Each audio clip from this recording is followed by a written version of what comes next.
3120092. Pada kesempatan kali ini, aku akan membahas materi bimbingan konseling karir, yaitu menjelaskan mengenai sejarah dan perkembangannya di dunia maupun di Indonesia hingga saat ini. Jadi, kita masuk dulu dengan pengertian konseling karir. Konseling karir merupakan proses pemberian bantuan yang diberikan kepada individu atau klien agar ia itu mampu memahami potensi diri, seperti minat, bakat, dan kemampuan, serta mengenal lingkungan yang ada di sekitarnya. Melalui konseling karir, individu diharapkan dapat membuat keputusan karir yang tepat dan bertanggung jawab. Konseling karir tidak hanya membantu memilih pekerjaan, tetapi juga membantu perencanaan dan pengembangan karir dalam jangka panjang.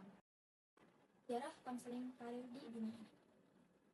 Sejarah konseling karir di dunia dimulai pada awal abad ke-20, terutama di Amerika Serikat. Pada masa itu, terjadilah perubahan besar akibat revolusi industri, sehingga banyak orang membutuhkan bantuan untuk menentukan pekerjaan yang sesuai.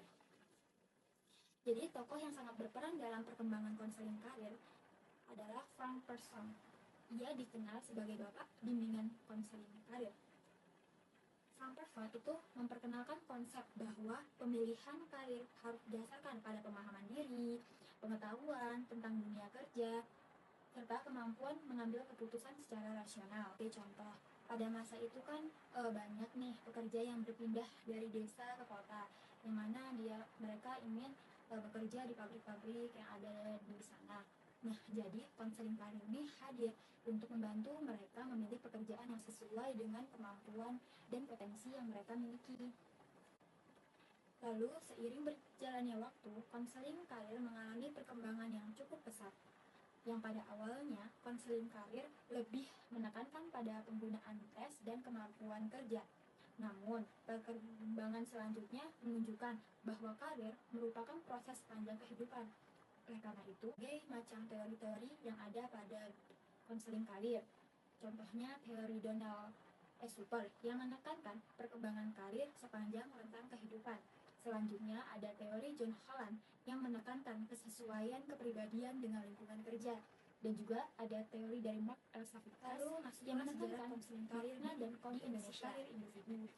Sejarah konseling karir di Indonesia itu dimulai di dunia pendidikan. Konseling karir menjadi bagian dari layanan bimbingan dan konseling di sekolah maupun di perguruan tinggi. Pada awalnya, layanan ini lebih berfokus pada pemberian informasi pendidikan dan pekerjaan kepada siswa ataupun mahasiswa maupun klien. Jadi, seiring waktu, konseling karir di Indonesia mulai berkembang dengan menyesuaikan kebutuhan peserta didik, klien, dan kondisi sosial yang ada pada masyarakat. Sebagai contoh, anak sekolah SMP maupun SMA yang ingin memilih jurusan untuk menuju ke jenjang selanjutnya agar pilihan karir mereka itu sesuai dengan minat dan bakat mereka yang mereka miliki. Perkembangan zaman, perubahan teknologi, dunia industri, dan kebutuhan tenaga kerja yang membuat layanan konseling karir semakin penting.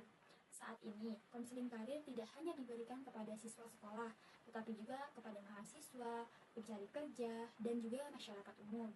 Konseling karir juga membantu individu dalam menghadapi perubahan karir, pengembangan potensi diri, serta kesiapan memasuki dunia kerja. Sebagai contoh, mahasiswa tingkat akhir yang bingung antara nanti ia ingin langsung lanjut bekerja atau melanjutkan pendidikan kuliahnya. Nah, dia tuh dapat mengikuti konseling karir untuk mempertimbangkan pilihan karirnya yang paling sesuai dengan kondisi dan tujuan hidup ke depannya agar tidak salah-salah langkah. Jadi, dapat disimpulkan, konseling karir merupakan layanan yang terus berkembang dari waktu ke waktu. Sejarah dan perkembangan konseling karir menunjukkan bahwa layanan ini sangat penting dalam membantu individu memahami diri dan merencanakan masa depan karirnya. Dengan adanya konseling karir, individu diharapkan mampu menghadapi tantangan dunia kerja dan membuat keputusan karir yang sesuai dengan potensi dan kondisi dirinya. Demikianlah penjelasan mengenai sejarah dan perkembangan konseling karir. Semoga materi ini dapat menambah pemahaman kita semua.